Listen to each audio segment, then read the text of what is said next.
kinspeople, Baldurians, and dearest Duke Ravengard, thank you for joining me on this exceptional day.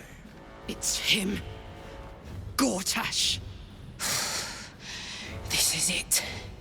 I can practically taste his blood from here. My father's here, Karlach. Cool your fires. He must not come to harm.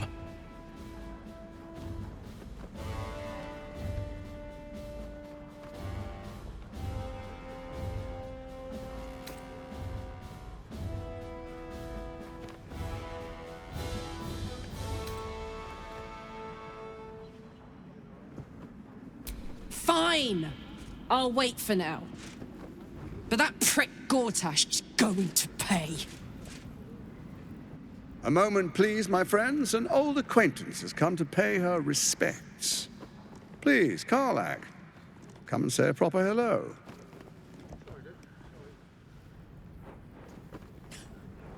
My respects? You're lucky I've agreed not to shove my boot up your... Ah, how I've missed your colourful turns of phrase. We must catch up just as soon as I've had words with your little friend. As for you, I understand congratulations are in order. Thorm's defeat hasn't gone unnoticed. You're known for who you are and for that netherstone that you carry.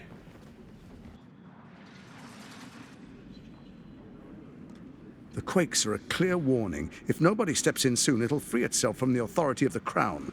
I expect it'll start with turning the Sword Coasts infected. You among them. That prism of yours won't last indefinitely. Next, the grand design.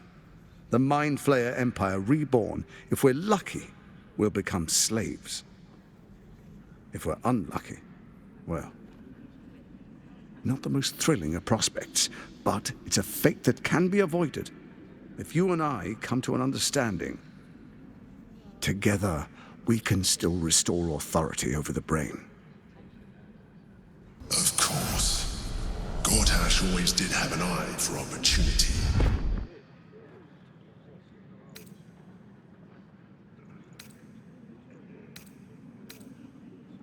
It's not, but it will not follow new orders unless the Netherstones are united to give the command. When it finishes executing its current orders, it will be free to do as it wishes. That will be bad for everyone. The Crown's magic turned the brain into something the world has never seen. A nether brain. Its power is immense. Once it is freed from its shackles, I doubt we'll ever be able to bring it under control again.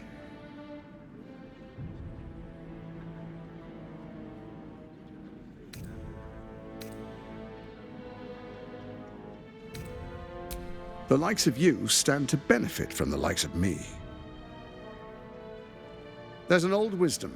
A brittle alliance can never be mended. It can only break. With Ketheric gone, Orin proved treacherous. Baal's chosen wants the Netherstones for herself. She only cares for blood. And your blood and mine are of particular interest to her.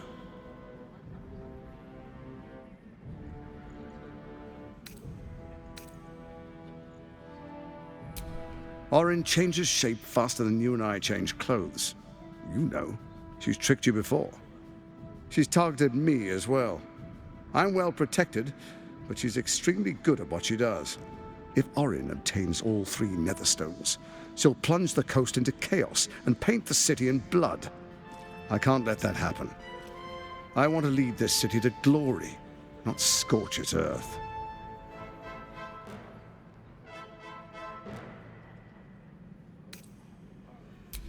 I'd like to propose a pact, a divine oath sworn upon spirit and flesh.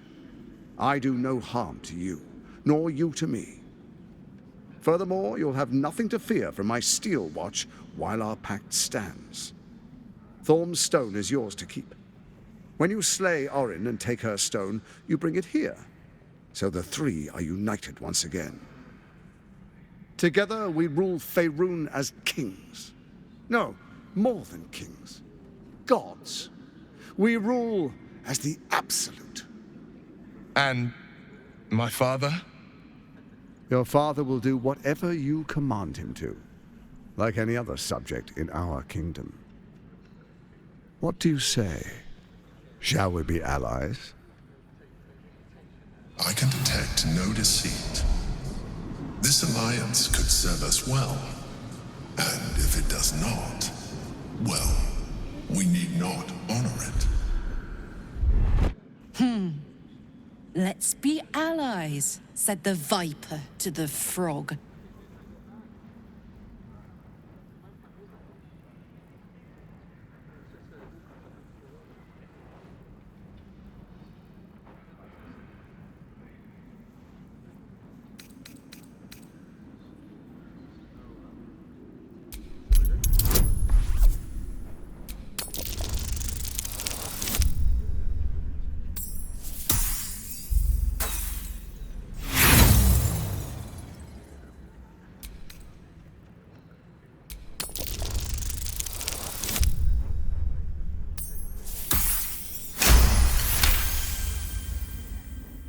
Gortash's eyes blink in a consistent rhythm.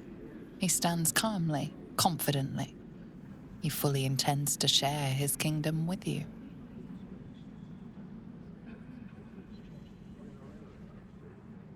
So Ketheric was ready to betray our alliance too. I can't say it comes as a surprise, but you should know this. I initiated this plot. I brought Ketheric and Orin together to create the Absolute. They knew this would only work if we stood united and coordinated our powers. Their ambition blinded them to reason. I don't suffer the same affliction. In short, you can trust me.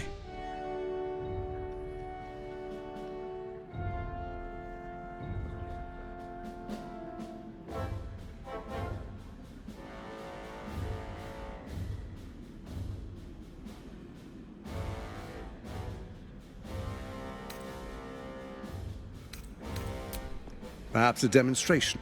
Your camp is compromised. One among you is an imposter, a faceless. Who, I can't say. I'd suggest a thorough investigation. You'll find I speak the truth. Take that with a grain of salt. This is Gortash we're talking to.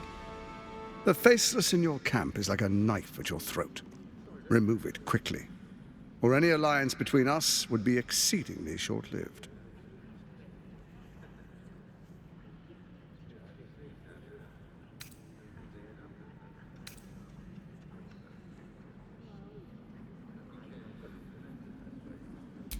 Orin is elusive, shall we say. The grip of the steel watch may be tight, but sand still slips through its fingers. Some conflicts are best resolved quietly. The people are cattle, obedient until panicked. You carry the stone plucked from Merkel's chosen. Besides, I'm not ready to call you enemy. At least not yet.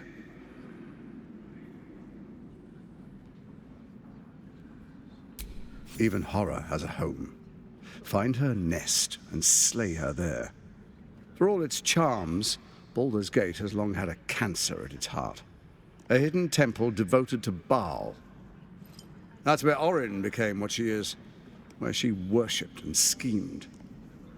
And now, it's where she hides from my watchers, when she's not spilling blood in the streets. You're resourceful. I trust you'll sniff it out. If the trail goes cold, follow the bodies. First, Orin the Red, bloody dagger of Baal, causes panic in the streets through killings in the Absolute's name. Next, the threat of the Absolute's monstrous armies formed by Merkel's general, Ketheric Thorn. In such circumstances, people crave strong leaders. Leaders that bring law, order, and protection. Leaders like me, Bane's unyielding hand, author of justice. You are soon to witness the people of Baldur's Gate granting me complete power over them, all out of fear of the Absolute. Next, we will declare curfew and begin infecting the masses. Our subjects will hear the voice of their absolute God. The faithful will do anything in the name of their God.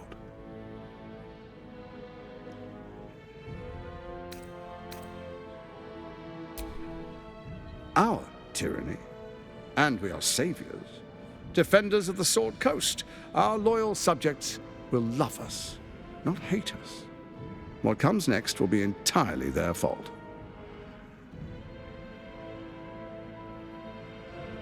Powerful connections. Let's leave it at that. Soon. First, come and be witness as I make history. The first Archduke of Baldur's Gate.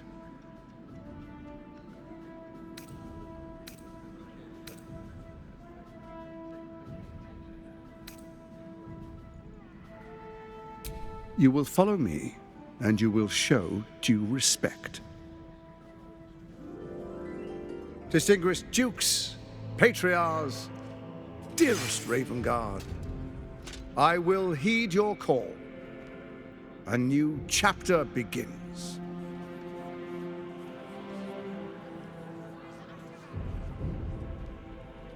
Enver Gortash, swearest thou by Balduran's blade to defend the citizens of Baldur's Gate from enemies within and without? I swear.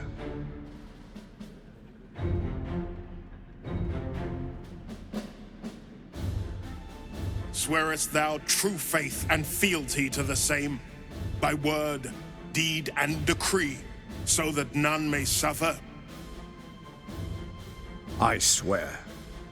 Gathered guests, grant ye consent?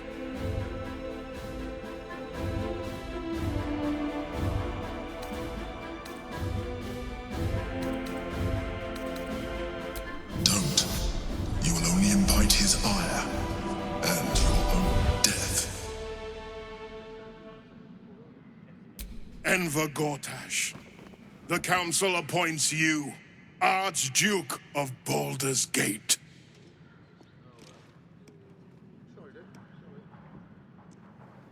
My friends, the Steel Watch stands ready. Let its blade fall on any who would diminish our city. And you, honored guest, will find me in my office above when you return. Do not come empty-handed.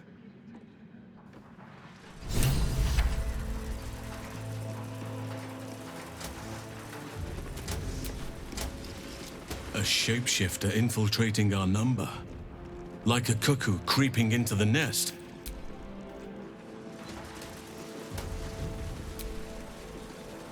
So there you have it. Lord Enver Gortash in all his glory. What did you make of him?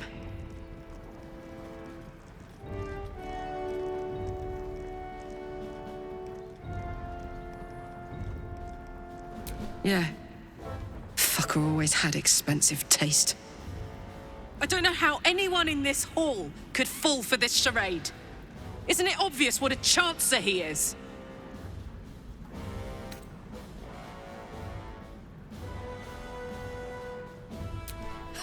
And they expect these big metal monsters to tuck them in at night while the Absolute knocks on the gates. If only they knew the truth. The Dead Three orchestrated all of this. And it's working. I wish this city, the people running it, were smarter than me. Gortash isn't their salvation. He's the monster at the gate.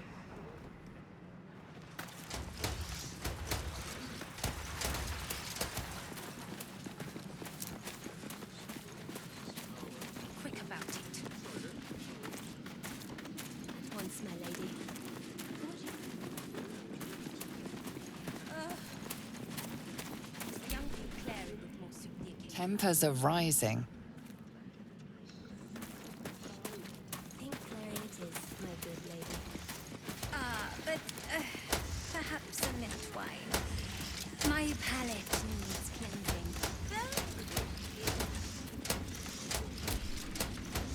Meaning that in the games of generals and dukes, you're not even pawns, just dust on the walls. What Did I tell you? A momentous occasion. I'm sure you agree. I've had enough, Mizora. What do you want? Your attention, little pup. Nothing more. And you'll be glad to give it. You see, Gortash has had your father relocated.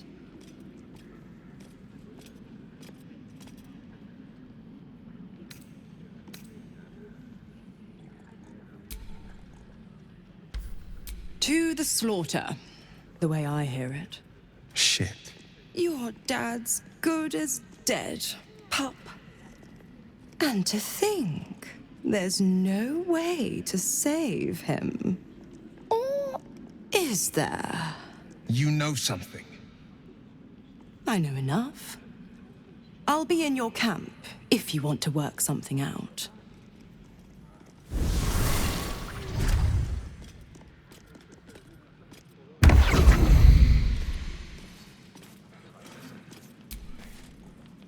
Of course she'd stick her infernal nose where it doesn't belong. Of course she's dreamt up some risible scheme. By all the hounds of the hells, what is she planning?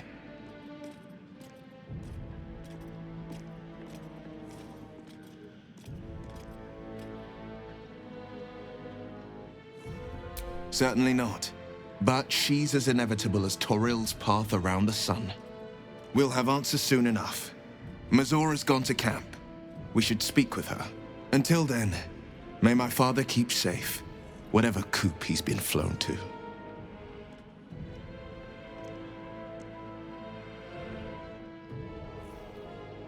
I met her twice. The first time, I was a boy of 7 or 8, at a banquet in the Flaming Fist's honor. One look and I was smitten. Chestnut hair that flowed behind her like willow fronds as she floated from one room to the next as if carried by clouds. The second time, Stelmane was different. Even with the aid of a cane, each step she took was a struggle. Every word she spoke took great physical effort. A stroke victim? I asked father later. No, he said. A stroke survivor. You sense uncertainty in Will's voice. He questions his father's explanation.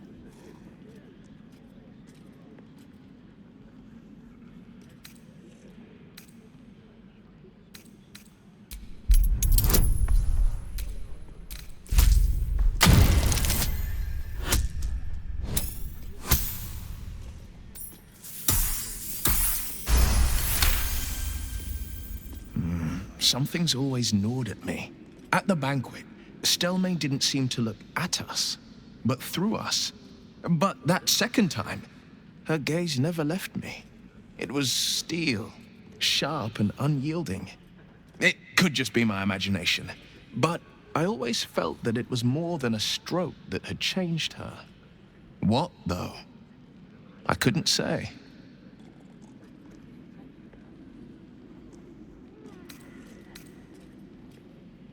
Not a tragedy, a calculated cruelty. Think about it. My father was tadpoled. Stelmane is dead. The people are frightened and the council's in disarray. To exert control, you must first sow chaos. A tyrant's strategy, as father would say. These murders aren't random acts. Someone powerful is guiding the killer's hand, and the city is made weaker for it.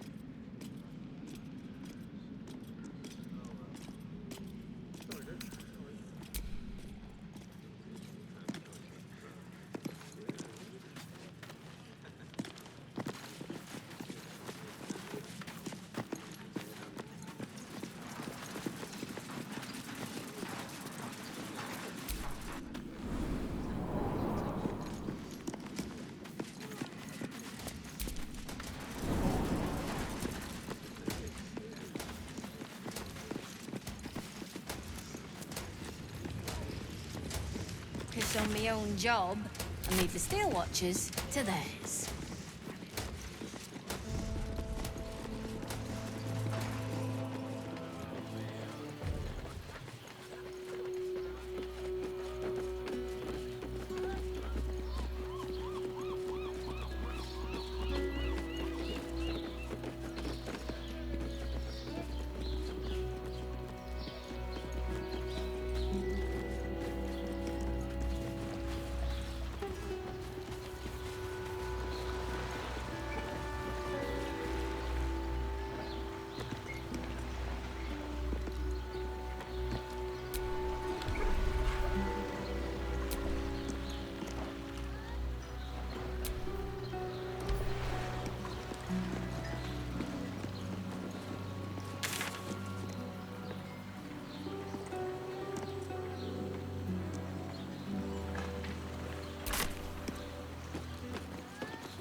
Halcyon, tell me about the man behind the hulking wall of muscle. I'm not sure I believe her.